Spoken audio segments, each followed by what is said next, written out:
Welcome back to Owen Allen Media. This is Melanie. We're happy to be here. So, Rushawn Patterson, the man charged with October 2022 murder of social media influencer Anika Slickianna Townsend, was shot and killed by police on Tuesday morning.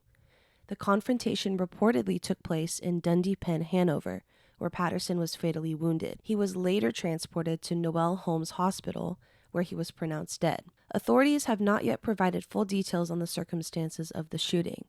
More information is expected to emerge as investigations continue. Does this sound fishy to you?